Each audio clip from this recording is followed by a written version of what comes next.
So you can't do that. But yeah, if it's all about the life of faith, and like Jesus says, how many times in Matthew's gospel, he who endures until the end shall be saved. And so it's okay. Well, I want to endure until the end because God's given me this faith. I'm going to go have the sacrament and confess my sins. I'm going to live in my baptism each day. I'm going to stay close to the Word because these are the places where God creates faith and God is continually strengthening my faith. And so I'm going to stay close to these things. Right. Which is precisely what the formula says then. Right. Precisely. And I love how a lot of the scholars who held and talked about Intuite Fidei, Jacob Andrea, Gerhard, Hunius, I love how they put an emphasis on the Lord's Supper being what empowers, what cleanses you, what is actually the fuel. Like it's actually God coming in you and saying, yes, I'm here with you. Yes, and it's kind of, on the other view, it's kind of like, I don't want to say it turns into the memorial view, you know what I'm saying? But I know what you mean, though. It kind of minimizes in a sense where it's like, well, does it really matter? You know what I'm saying? It's because it's more about, for other folks, it's more about what they feel going on the inside. Right. And for us, it's more of no, what's God doing for me on the outside? What's he given to me?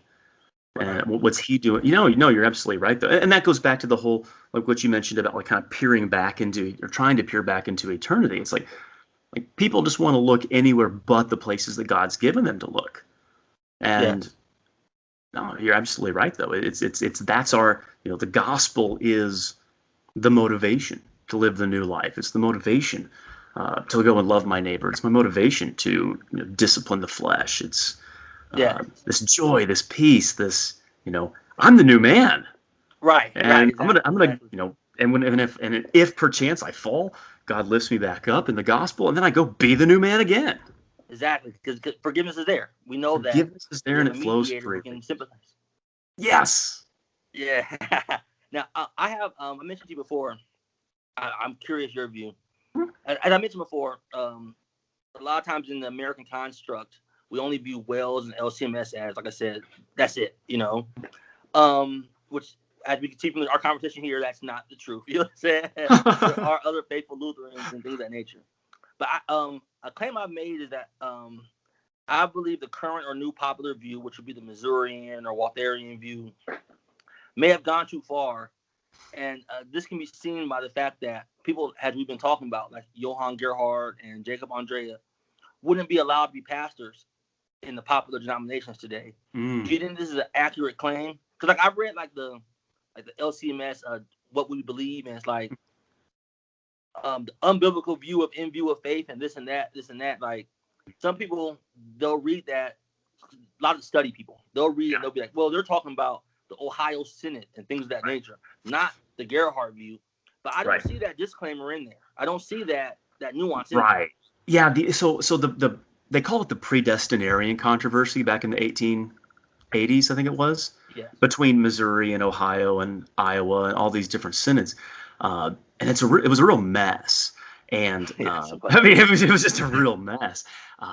But I think the part that people forget with all that is, before all that blew up, it was perfectly acceptable in the Missouri Synod to talk about election in view of faith. It was perfectly acceptable. And then throughout the course of it, it became what when you got into theological argument with someone like C.F.W. Walther, it often became an us versus them. We're the Orthodox, they're this heterodox, bordering on heretical type of thing. And so you had the accusations being made. Now, whether the Ohio Synod was actually synergistic in this, semi-Pelagian or not, I don't know. I've read Matthias Loy. They had 4 theses on this. And they're pretty succinct. He's like, if you talk about election like this, then here's how like the 2 ways of talking about it. I don't have it pulled up in front of me right now, but it was on the level. And Matthias Loy wrote a great paper, even defending the Gerhardian, we'll call it, from this Lutheran view of election. I like that. But I like that. We can make up words, right? I mean, we're theologians. We get to do this sort of stuff. It's like in Bible class, I'm like, yeah, this is you've got to logical this out. You got to. They're like, that's not a word, Pastor. It's like, it is now. It is now. It is now. But